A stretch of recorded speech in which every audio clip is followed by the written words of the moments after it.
Hi students, welcome to new class. ഇന്നത്തെ ക്ലാസ്സിൽ നമുക്ക് മാനേജ്മെൻറ്റ് സയൻസിൻ്റെ 2023 ക്വസ്റ്റ്യൻ പേപ്പർ ഒന്ന് ഡിസ്കസ് ചെയ്യാം. എന്തൊക്കെയാണ് ഇമ്പോർട്ടൻ്റ് ആയിട്ട് വന്നിരിക്കുന്ന ക്വസ്റ്റ്യൻസ് എന്നുള്ളത് നോക്കാം. അതിൽ ഫസ്റ്റ് എന്ന് പറയുന്നത് ആൻസർ ഓൾ ക്വസ്റ്റ്യൻസ് ആണ്.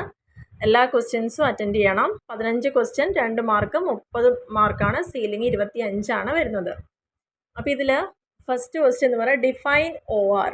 എന്താണ് OR എന്ന്? Operational research. രണ്ടാമത്തെ explain the properties of linear programming problems. Linear LPPയുടെ പ്രോപ്പർട്ടീസ് എന്തൊക്കെയാണെന്നുള്ളത്.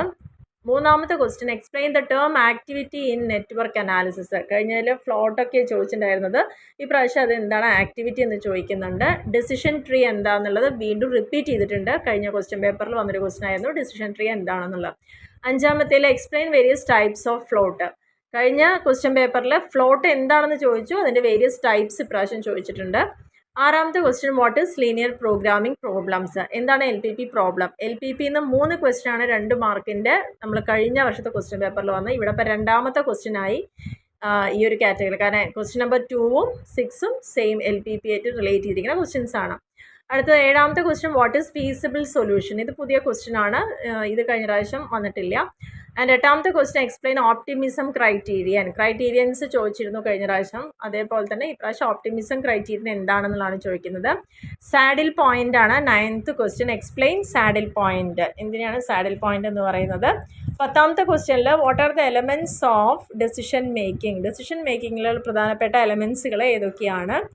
11th ക്വസ്റ്റ്യനിൽ name any 2 methods of finding initial feasible solution in transportation പ്രോബ്ലത്തിൽ അപ്പോൾ 2 ക്വസ്റ്റ്യൻ ചോദിച്ചിട്ടുണ്ട്. ഒന്ന് ഫീസിബിൾ സൊല്യൂഷൻ എങ്ങനെയാണ് ഫൈൻഡ് ഔട്ട് ചെയ്യേണ്ട മെത്തേഡ്, ഏതെങ്കിലും 2 മെത്തേഡുകളും മോളിൽ ഫീസിബിൾ സൊല്യൂഷൻ എന്താണെന്നുള്ളതും 2 മാർക്കിനോട് ചോദിച്ചിട്ടുണ്ട്. കഴിഞ്ഞ ക്വസ്റ്റ്യൻ പേപ്പറിൽ 2 മെത്തേഡുകളായിരുന്നു. നമ്മുടെ നെറ്റ്വർക്ക് അനാലിസിസിൻ്റെ ഏതെങ്കിലും 2 യൂസസ് ആയിരുന്നു ചോദിച്ചു. ഇവിടെ 2 മെത്തേഡ്സ് ആണ് ചോദിച്ചിരിക്കുന്നത്. ഗെയിം തിയറി എന്താണെന്നുള്ളത് ചോദിക്കേണ്ടത്. പേ ഓഫ് മെട്രിക്സ് കഴിഞ്ഞ പ്രാവശ്യം ചോദിച്ചാണ്. ഹെഡ് ഇവൻറ്റ് സ്ലാക്ക് എന്താണെന്നുള്ളതാണ്. നെക്സ്റ്റ് 14ാമത്തെ ക്വസ്റ്റ്യനിൽ എക്സ്പ്ലെയിൻ ഹെഡ് ഇവൻറ്റ് സ്ലാക്ക്. ഇനി 15ാമത്തെ ക്വസ്റ്റ്യൻ ആണ് വാട്ട് ഈസ് ക്രിട്ടിക്കൽ പാത്ത്. ഞാൻ ക്വസ്റ്റ്യൻ പേപ്പർ എക്സ്പ്ലെയിൻ ചെയ്യുമ്പോൾ കൃത്യമായി പറഞ്ഞിരുന്നു. കഴിഞ്ഞ ക്വസ്റ്റ്യൻ പേപ്പറിൽ 15ാമത്തെ ക്വസ്റ്റ്യൻ വാട്ട് ഈസ് PERT എന്നായിരുന്നു. പ്രോഗ്രാം ഇവാലുവേഷൻ റിവ്യൂ ടെക്നിക്ക് എന്താണെന്ന് ചോദിച്ചപ്പോൾ തന്നെ ഞാൻ അവിടെ നിങ്ങളോട് പറഞ്ഞു, നെക്സ്റ്റ് ക്വസ്റ്റ്യനിൽ മിക്കവാറും അത് what is critical path method എന്നായിരിക്കും. അതേപോലെ തന്നെയാണ് 15ാമത്തെ ക്വസ്റ്റ്യൻ ഇവിടെ വന്നിരിക്കുന്നത്. അപ്പോൾ ഈ 2 ക്വസ്റ്റ്യൻസ്, അപ്പോൾ ഈ ഒരു 15 ക്വസ്റ്റ്യൻ നിങ്ങൾക്ക് 2 ക്വസ്റ്റ്യൻ പേപ്പർ നമ്മൾ കമ്പയർ ചെയ്യുമ്പോൾ തന്നെ അറിയാൻ പറ്റിയിട്ടുണ്ടാവും ഏതൊക്കെയാണ് റിപ്പീറ്റ് ചെയ്തിരിക്കുന്നത്, ഏതൊക്കെ ക്വസ്റ്റ്യൻ നിന്നാണ് അല്ലെങ്കിൽ ഏതൊക്കെ ചാപ്റ്ററിൽ നിന്നാണ് ഏറ്റവും കൂടുതൽ തവണ ക്വസ്റ്റ്യൻസ് വന്നിരിക്കുന്നത്, അത് ഏത് ടൈപ്പിലാണ് ചോദിച്ചിരിക്കുന്നത്. ശരിക്കും 2 ക്വസ്റ്റ്യൻ പേപ്പർ കമ്പയർ ചെയ്യുമ്പോൾ നിങ്ങൾക്ക് വ്യക്തമായിട്ട് മനസ്സിലാവും കഴിഞ്ഞ ക്വസ്റ്റ്യൻ എന്തായിരുന്നു, അതിൽ നിന്ന് എടുത്ത പോയിന്റുകൾ എങ്ങനെയാണ്. ഇപ്രാവശ്യത്തെ ക്വസ്റ്റ്യൻ പേപ്പർ അതിനോട് അടുത്ത് നിൽക്കുന്ന പോയിന്റുകളാണ് ചോദിച്ചിരിക്കുന്നത്. വളരെ ക്ലിയർ ആയിട്ട് തന്നെ നമുക്കിതൊന്ന് മനസ്സിലാക്കി എടുക്കാൻ സാധിക്കും. ഇനി നെക്സ്റ്റ് പാർട്ട് ബിയിൽ ആൻസർ ഓൾ ക്വസ്റ്റ്യൻസ് തന്നെയാണ്. 8 ക്വസ്റ്റ്യൻ തരും. കഴിഞ്ഞ ക്വസ്റ്റ്യൻ പേപ്പർ നമ്മൾ ഡിസ്കസ് ചെയ്തപ്പോൾ 4 പ്രോബ്ലം 4 തിയറി ആയിരുന്നു ചോദിച്ചിട്ടുണ്ടായിരുന്നു. അപ്പോൾ ഇവിടെ നമുക്ക് 16ാമത്തെ ക്വസ്റ്റ്യൻ നോക്കാം. Discuss the limitations of CPM. കഴിഞ്ഞ പ്രാവശ്യം അത് പെർട്ടിൻ്റെ ആയിരുന്നു ചോദിച്ചിട്ടുണ്ട്. ഇപ്രാവശ്യം CPMൻ്റെ ലിമിറ്റേഷൻസ് എന്തൊക്കെയാണെന്നുള്ളത്. അതേപോലെ തന്നെ 17ാമത്തെ question what are the limitation of LPPയുടെ ക്വസ്റ്റ്യൻ 5 മാർക്കിനും ചോദിച്ചിരുന്നു കഴിഞ്ഞ പ്രാവശ്യം. അതിൽ അതിൻ്റെ പ്രോബ്ലംസോ സൊല്യൂഷൻസ് അങ്ങനെ എന്തോ ആയിരുന്നു ചോദിച്ചിട്ടുണ്ടായിരുന്നത്. അതിൽ ലിമിറ്റേഷനാണ് LPP മോഡലിൻ്റെ ചോദിച്ചിരിക്കുന്നത്. അപ്പോൾ ക്രിട്ടിക്കൽ പാത്ത് മെത്തേഡിൻ്റെയും LPP മോഡലിലും ലിമിറ്റേഷൻ ഇവിടെ വന്നിട്ടുണ്ട്. 18ാമത്തെ question discuss some methods which are useful for decision making under uncertainty. കഴിഞ്ഞ ക്വസ്റ്റ്യൻ പേപ്പറിൽ 2 മാർക്സിന് ചോദിച്ചു. അൺസർട്ടനിറ്റി വരികയാണെന്ന് എങ്ങനെയാണ് നമ്മൾ അതിൻ്റെ ഡിസിഷൻ എടുക്കേണ്ടത്, അതിൻ്റെ ഫീച്ചേഴ്സ് എന്തായിരുന്നു എന്നാണ് ക്വസ്റ്റ്യൻ ഉണ്ടായിരുന്നത്. ഇവിടെ ഡിസിഷൻ എടുക്കുമ്പോഴുള്ള മെത്തേഡ്സ് എന്തൊക്കെ മെത്തേഡ്സാണ് അതിന് വേണ്ടി യൂസ് ചെയ്യുന്നതെന്നാണ്. ആ ക്വസ്റ്റ്യൻ ഒന്നും കൂടി ഒന്ന് ചേഞ്ച് ചെയ്തിട്ടാണ് ചോദിച്ചിരിക്കുന്നത്. 10ാമത്തെ question write a short note on. ഏതൊക്കെയാണ് ഷോർട്ട് നോട്ട്? ഓപ്റ്റിമിസ്റ്റിക് ടൈം എന്താണ്, പെസിമിസ്റ്റിക് എന്താണ്, മോസ്റ്റ് ലൈക്ലി ടൈം എന്താണ്. കഴിഞ്ഞ പ്രാവശ്യം 3 എണ്ണം നമ്മളോട് ചോദിച്ചിട്ടുണ്ടായിരുന്നത് പേ ഓഫ് ടേബിൾസിനെ ബേസ് ചെയ്തുകൊണ്ടായിരുന്നു ചോദിച്ചത്. അതേപോലെ എസ്സേയിലാണ് മിനിമാക്സും മാക്സിമിനും അപ്പോൾ അങ്ങനെയുള്ള കാര്യങ്ങളൊക്കെ ചോദിച്ചിട്ടുണ്ടായിരുന്നത്. അപ്പോൾ ഇപ്രാവശ്യം ഷോർട്ട് നോട്ട് ചോദിച്ചു optimistic time, pessimistic and most likely ടൈമാണ്. 20ാമത്തെ ക്വസ്റ്റ്യനിൽ ചോദിച്ച characteristics of A project schedule R given below. കഴിഞ്ഞ പ്രാവശ്യം ഒരു പ്രൊജക്റ്റ് ഡ്യൂറേഷൻ ചോദിച്ചു. LPP എന്നൊരു ക്വസ്റ്റ്യൻ ഉണ്ടായിരുന്നു. ട്രാൻസ്പോർട്ടേഷൻ എന്നൊരു ക്വസ്റ്റ്യൻ ഉണ്ടായിരുന്നു. അതേപോലെ തന്നെ പേ ഓഫ് ടേബിൾ, ഇങ്ങനെ എഴുതുന്ന 4 വന്നിട്ടുണ്ടായിരുന്നു. ഇതിൽ ഫസ്റ്റ് വീണ്ടും ആക്ടിവിറ്റിയാണ് തന്നിരിക്കുന്നത്. അതിൽ construct A suitable network suitable ഏതാണോ അത് നമ്മളോട് കൺസ്ട്രക്റ്റ് ചെയ്യാനാണ് പറഞ്ഞിരിക്കുന്നത്. 1, 3, 5, 7, 9, 11 എന്ന് പറഞ്ഞിട്ട് തന്നിട്ടുണ്ട്. ആക്ടിവിറ്റി തന്നിട്ടുണ്ട്, ടൈം തന്നിട്ടുണ്ട്, S1 ആക്ടിവിറ്റിയും ടൈമും തന്നിട്ടുണ്ട്. അങ്ങനെ ടോട്ടൽ 1 മുതൽ 10 വരെയുള്ള സീരിയൽ നമ്പറുള്ള ആക്ടിവിറ്റീസാണ് ഇവിടെ തന്നിരിക്കുന്നത്. അപ്പോൾ സ്യൂട്ടബിൾ നെറ്റ്വർക്ക് ചെയ്യാൻ മാത്രമേ ഇവിടെ പറഞ്ഞു. നമ്മുടെ കഴിഞ്ഞ ക്വസ്റ്റ്യനിൽ പ്രൊജക്റ്റ് ഡ്യൂറേഷൻ അവിടെ കാൽക്കുലേറ്റ് ചെയ്യാൻ പറഞ്ഞിരുന്നു.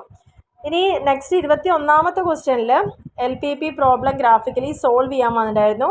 ഇതേപോലൊരു ക്വസ്റ്റ്യൻസ് കഴിഞ്ഞതിലും റിപ്പീറ്റ് ചെയ്തിട്ടായിരുന്നു. Maximize Z 8x1 + 5x2 subject to 2x1 + 2x2 is lesser than or equal to 500.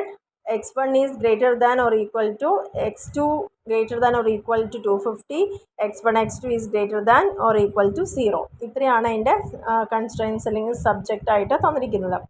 അപ്പോൾ ഇതിൽ 4 ക്വസ്റ്റ്യൻ തിയറി വന്നു, ഇനി 2 ക്വസ്റ്റ്യൻ ഇപ്പോൾ പ്രോബ്ലം വന്നു. ഇനി അടുത്ത 2 ക്വസ്റ്റ്യൻസും കൂടി, 4 ക്വസ്റ്റ്യൻ തിയറി 4 ക്വസ്റ്റ്യൻ പ്രോബ്ലമാണ് നമുക്ക് കാണാൻ പറ്റുക. അതിൽ 22ാമത്തെ ക്വസ്റ്റ്യൻ എന്ന് പറയുന്നത് ഈ കമ്പനിയുടെ ആണ്. ടേംസ് 3 സെയിൽസ് ടാർഗറ്റ് അതിൻ്റെ റെസ്പെക്റ്റീവ് യൂട്ടിലിറ്റീസ് തന്നിട്ടുണ്ട്.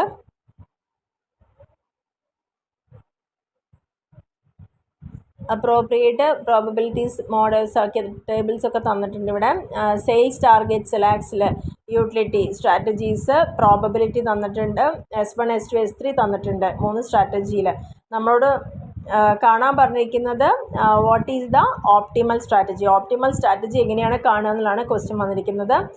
ഇനി 23ാമത്തെ ക്വസ്റ്റ്യൻ ചോദിച്ചിരിക്കുന്നത് determine and initial basic feasible solution. അപ്പോൾ ഇതിൽ ട്രാൻസ്പോർട്ടേഷൻ്റെ ഒരു പ്രോബ്ലമാണ് വന്നിരിക്കുന്നത്.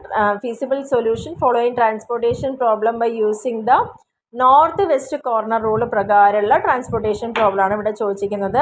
അപ്പോൾ S1 S2 S3 തന്നിട്ടുണ്ട്, D1 D2 D3 D4 തന്നിട്ടുണ്ട്, സപ്ലൈയും തന്നിട്ടുണ്ട്, ഡിമാൻഡും തന്നിട്ടുണ്ട്. അപ്പോൾ ഇതിനെ ബേസ് ചെയ്തിട്ടാണ് നമ്മൾ കണ്ടുപിടിക്കേണ്ടത്. നോർത്ത് വെസ്റ്റ് കോർണർ റൂൾ വെച്ചിട്ടാണ് ഇത് കണ്ടുപിടിക്കേണ്ടത്. അപ്പോൾ ഇപ്പോൾ തന്നെ 2ാമത്തെ സെക്ഷനിൽ, അതായത് 5 മാർക്കിന് ചോദ്യങ്ങൾ വരാൻ പറ്റുന്ന ഏരിയാസ് ഏതൊക്കെയാണെന്നുള്ളത് നമുക്കിവിടെ ക്ലിയർ ആയിട്ടുണ്ട്. 2 ക്വസ്റ്റ്യൻ പേപ്പറും കൂടി പഠിച്ചാൽ മനസ്സിലാവും. ഇനി നെക്സ്റ്റ് പറഞ്ഞിരിക്കുന്നത് പാർട്ട് സി ആണ്. പാർട്ട് സിയിൽ കഴിഞ്ഞ പ്രാവശ്യം നമുക്ക് 3 പ്രോബ്ലവും 1 തിയറി ക്വസ്റ്റ്യൻ ആണ് ഉണ്ടായിരുന്നത്. അതേപോലെ തന്നെ ഇവിടെ 24th ക്വസ്റ്റ്യനിൽ പറയുന്നത് A company manufacturers 2 products A and B. These products are processed in the same machine. It takes 10 minutes to process 1 unit of product A. Product A ഒരു യൂണിറ്റ് പ്രോസസ്സ് ചെയ്യാൻ 10 മിനിറ്റാണ് സമയം പറയുന്നത്. 2 ആണെങ്കിലോ A and 2 minutes ആണ് ഓരോ unit of product ബിക്ക് വേണ്ടിയിട്ട് എടുക്കും. ഒന്ന് 10 മിനിറ്റ്, ഒന്ന് 2 മിനിറ്റ്സുമാണ് എടുക്കുന്നത്. മെഷീൻ ഓപ്പറേറ്റ് ചെയ്യുന്നത് മാക്സിമം 35 hours ആണ് ഒരു വീക്കിൽ. പ്രൊഡക്റ്റ് എക്ക് 1 kg ആണെങ്കിൽ ബിക്ക് 0.5 ആണ് വരുന്നത്. 5 of raw material per unit ആണ് വരുന്നത്. സപ്ലൈ എന്ന് പറയുന്നത് 600 കിലോഗ്രാം പെർ വീക്കാണ് വരുന്നത്. Market constraints own product B is known to be 800 units every week. ഓരോ ആഴ്ചയിൽ 800 യൂണിറ്റ്സ് ആണ് വരുന്നത്. പ്രൊഡക്റ്റ് എക്ക് വരുന്ന കോസ്റ്റ് പെർ യൂണിറ്റ് 5 ആണ്. സോൾഡ് ചെയ്യുന്നത് 10 രൂപയ്ക്കാണ്. പ്രൊഡക്റ്റ് ബിക്ക് വരുന്ന കോസ്റ്റ് പെർ യൂണിറ്റ് 6 ആണ്. ആൻഡ് സോൾഡ് ചെയ്യണത് മാർക്കറ്റിൽ 8 രൂപയ്ക്കാണ്. നമ്മളോട് ഒരു മാത്തമാറ്റിക്കൽ മോഡലാണ് ഇവിടെ ചോദിച്ചിരിക്കുന്നത് LPPയുടെ. അപ്പോൾ ഇതാണ് ഒരു essay ക്വസ്റ്റ്യൻ. അപ്പോൾ 2 ക്വസ്റ്റ്യൻ പേപ്പർ നമ്മൾ ഡിസ്കസ് ചെയ്തപ്പോഴും ഒരു ക്വസ്റ്റ്യൻ essayയിൽ ചോദിക്കുന്നത് LPPയുടെ മോഡലാണെന്ന് വളരെ ക്ലിയർ ആണ്. ഇനി 25ാമത്തെ ക്വസ്റ്റ്യനിൽ പറയുന്നത് a small maintenance project consist of the following jobs whose procedure relationship are given below. അതിൽ ജോബ് തന്നിട്ടുണ്ട്, ഡ്യൂറേഷൻ തന്നിട്ടുണ്ട് 1 to 2, 1 to 3, 2 3 2 5 3 4 3 6 4 5 എന്ന് പറഞ്ഞ് തന്നിട്ടുണ്ട്. അതിൻ്റെയൊക്കെ ഡ്യൂറേഷൻ നമുക്ക് തന്നിട്ടുണ്ട്. ഇവിടെ നമ്മളോട് ആരോ ഡയഗ്രാം വരയ്ക്കാൻ പറഞ്ഞിട്ട് ഒരു ടാസ്ക്. രണ്ടാമത്തെ ഫൈൻഡ് ദ ടോട്ടൽ ഫ്ലോട്ട്, ഓരോ ആക്ടിവിറ്റിയും ടോട്ടൽ ഫ്ലോട്ട് കാണാൻ. അതിൻ്റെ ക്രിട്ടിക്കൽ പാത്ത് കാണാനാണ് പറഞ്ഞത്, പ്രൊജക്റ്റ് ഡ്യൂറേഷനും. അപ്പോൾ ഇവിടുന്ന് നമുക്കൊരു എസ്എ ക്വസ്റ്റ്യൻ ഷുവറായിട്ടും പ്രതീക്ഷിക്കാവുന്നതാണ്. ഇനി 26ാമത്തെ ക്വസ്റ്റ്യൻ എന്ന് പറയുന്നത്, A retailer purchases apple every morning at ₹50 A case and sales dum ₹4.80 A case. ഒരു കേസ് ആപ്പിൾ നമ്മൾ വാങ്ങുമ്പം 50 രൂപയ്ക്ക് വാങ്ങി 80 രൂപയ്ക്കാണ് വിൽക്കുന്നത്. Any case that remains unsold at the end of the day can be disposed of the next day at a salvage value of ₹20 per case. അപ്പോൾ 50 രൂപ ഒരു case apple വാങ്ങാൻ നമ്മൾ 50 രൂപ കൊടുക്കുന്നു, അതിൽ 80 രൂപയ്ക്കാണ് നമ്മൾ സെയിൽ ചെയ്യുന്നത്. അപ്പോൾ 30 രൂപയാണ് ഇതിൻ്റെ മുകളിൽ നമുക്ക് ലാഭം കിട്ടുന്നത്. എന്തെങ്കിലും കാരണവശാൽ അത് വിൽക്കാൻ പറ്റിയിട്ടില്ലെങ്കിൽ നമ്മൾ നെക്സ്റ്റ് മോർണിംഗ് തന്നെ അതേ കേസ് കൊടുക്കുകയാണ്. പക്ഷെ അവിടെ കൊടുക്കുമ്പോൾ നമ്മൾ 20 രൂപയ്ക്കാണ് കൊടുക്കുന്നത്. Thereafter they have no value. Fast sales have ranged from 15 to 18 cases per day. Fast cases എന്ന് പറയുമ്പം അവിടെ വരുന്ന ഒരു ദിവസം ഏകദേശം 15 മുതൽ 18 കേസസ് ആണ് ഇതേപോലെ അവർ സെയിൽസ് നടത്താറുള്ളത്. അങ്ങനെയാണെങ്കിൽ the following is the record of the sales for the past 120 ഡേയ്സിൻ്റെ റെക്കോർഡ് നമുക്ക് തന്നിട്ടുണ്ട്. എത്രയാണ് സോൾഡ് ചെയ്തിരിക്കുന്നത്, 15, 16, 17, 18 തന്നിട്ടുണ്ട്. അതിൽ നമ്പർ ഓഫ് ഡേയ്സും 15 കേസ് വിറ്റത് എത്ര ദിവസം, 12 ദിവസവും 15 കേസാണ് വിറ്റത്, 21, 16 കേസ് അങ്ങനെ തന്നിട്ടുണ്ട് ഇവിടെ. അതിൽ നിന്ന് find out how many cases should the retailer purchases per day in order to maximise his profit.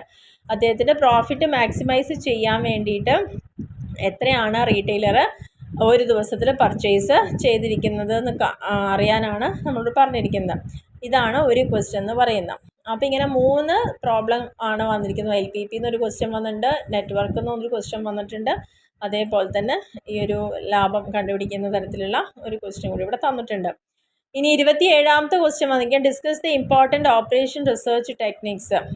Operation റിസർച്ചിൻ്റെ ഇമ്പോർട്ടൻറ്റ് ടെക്നിക്സ് ഏതാ? ഒരൊറ്റ ക്വസ്റ്റ്യൻ ആണ് തിയറി ഇവിടെ ചോദിച്ചിരിക്കുന്നത്. അപ്പോൾ ഇത്രയാണ് നമ്മുടെ മാനേജ്മെൻറ്റ് സയൻസിലെ കഴിഞ്ഞ വർഷത്തെ ക്വസ്റ്റ്യൻ പേപ്പർ എന്ന് പറയാം. അപ്പോൾ ഈ 2 ക്വസ്റ്റ്യൻ പേപ്പർ നിങ്ങൾ വളരെ സൂക്ഷ്മമായിട്ട് പരിശോധിച്ചാൽ തന്നെ നിങ്ങൾക്ക് അറിയാൻ പറ്റുന്നുണ്ട് ഏതൊക്കെ ഏരിയയിൽ നിന്ന് എങ്ങനെയൊക്കെ ക്വസ്റ്റ്യൻസ് വരാം ചാൻസ് കൂടുതൽ. അപ്പോൾ നിങ്ങൾ നിർബന്ധമായിട്ടും ചെയ്യേണ്ടത് ഈ 2 ക്വസ്റ്റ്യൻ പേപ്പറിലെയും ക്വസ്റ്റ്യൻസ് നന്നായിട്ട് പഠിക്കുക എന്നുള്ളതിന്. കാരണം റിപ്പീറ്റ് ചെയ്യാനുള്ള ചാൻസ് ചിലപ്പോൾ ഇതേ ക്വസ്റ്റ്യൻ റിപ്പീറ്റ് ചെയ്യാം, അതല്ലെങ്കിൽ ചില ടേംസോ കാര്യങ്ങളോ മാത്രം മാറ്റിക്കൊണ്ട് ആ ക്വസ്റ്റ്യൻസ് വരാം, അല്ലെങ്കിൽ അതിനോട് തൊട്ടടുത്ത് നിൽക്കുന്ന പോയിന്റുകൾ ഇവിടെ ചോദിക്കാം. അത് യാതൊരു സംശയവുമില്ല. അപ്പോൾ എന്തായാലും 4 മാർക്കിൻ്റെ മീൻസ് 5 മാർക്കിൻ്റെ സെക്ഷൻ ബിയിൽ വരുന്ന 5 മാർക്കിൻ്റെ ക്വസ്റ്റ്യൻ വരുന്നത് ആ 4 ക്വസ്റ്റ്യൻ്റെ മോഡലുകൾ ഇവിടെ കിട്ടിയിട്ടുണ്ട്. അപ്പോൾ ആ തരത്തിലുള്ള ക്വസ്റ്റ്യൻസ് അവിടെ ചോദിക്കാം. എസ്എ ക്വസ്റ്റ്യനും നിങ്ങൾ നന്നായിട്ടൊന്ന് ഇപ്പോൾ നിങ്ങൾക്ക് 2 ക്വസ്റ്റ്യൻ പേപ്പറിലൂടെ 6 എസ്എ ക്വസ്റ്റ്യൻ കിട്ടിയിട്ടുണ്ടാവും. ആ 6 ടൈപ്പിലുള്ള ക്വസ്റ്റ്യൻസ് നന്നായിട്ട് ഫോക്കസ് ചെയ്യുക. തിയറീസും അതിൽ വരാൻ ചാൻസ് ഉള്ളതെന്ന് നോക്കുക. കാരണം 2 ക്വസ്റ്റ്യൻ പേപ്പറിലും ഓരോ തിയറി വീതമാണ് ചോദിച്ചിരിക്കുന്നത്. അപ്പോൾ അതൊക്കെ നന്നായിട്ട് പഠിക്കുക. കാരണം ചിലപ്പോൾ നെക്സ്റ്റ് ടൈം അത് 5 മാർക്സിനോ 2 മാർക്സിനോ ഒക്കെ ചോദിക്കാൻ ചാൻസ് ഉള്ളൊരു ക്വസ്റ്റ്യൻസ് ആയിരിക്കും. അപ്പോൾ ഇത്രയാണ് മാനേജ്മെൻറ്റ് സയൻസിൻ്റെ 23ലെ ക്വസ്റ്റ്യൻ പേപ്പറിനെ കുറിച്ച് പറയാനുള്ളത്. അപ്പോൾ എല്ലാവർക്കും പറയുന്ന കാര്യങ്ങൾ ക്ലിയർ ആയിട്ടുണ്ടാവുമെന്ന് വിചാരിക്കുന്നു. ഒരു ക്വസ്റ്റ്യനിൽ മാത്രം എനിക്ക് തോന്നുന്നു 16th 19th ക്വസ്റ്റ്യനിൽ മാത്രം അതിൻ്റെ മോൾ ഭാഗം കുറച്ച് പോയിട്ടുണ്ട്. അത് എടുക്കുമ്പോൾ കറക്റ്റായിട്ട് ശ്രദ്ധിച്ചില്ല അത്. പക്ഷേ ക്വസ്റ്റ്യൻ നിങ്ങൾക്ക് എവിടെ നിന്നാണ് ഏത് പാർട്ടിൽ നിന്നാണ് ക്ലിയർ ആയിട്ടുണ്ടാവുമെന്ന് വിചാരിക്കുന്നു. അപ്പോൾ നന്നായിട്ട് എല്ലാവരും ക്വസ്റ്റ്യൻ പേപ്പർ മനസ്സിലാക്കി പഠിച്ച് അതുമായിട്ട് ബേസ് ചെയ്ത് തന്നെ പ്രോബ്ലംസ് ഒക്കെ നന്നായി വർക്കൗട്ട് ചെയ്യുക. എല്ലാവർക്കും ക്ലിയർ ആയി എന്ന് വിചാരിക്കുന്നു. Okay, thank you. Maximum support ചെയ്യുക, ഷെയർ ചെയ്യുക നിങ്ങളുടെ ഫ്രണ്ട്സിലേക്കും. അതുപോലെ തന്നെ ഇതുപോലെ അറിയുന്ന കുട്ടികളുണ്ടെങ്കിൽ മാക്സിമം വീഡിയോസ് ഷെയർ ചെയ്ത് കൊടുക്കുക. എന്തെങ്കിലും ഡൗട്ട്സ് ഉണ്ടെങ്കിൽ കമൻറ്റ് ചെയ്താൽ മാക്സിമം ഞാനതിന് റെസ്പോണ്ട് ചെയ്യാറുണ്ട്. Okay, thank you.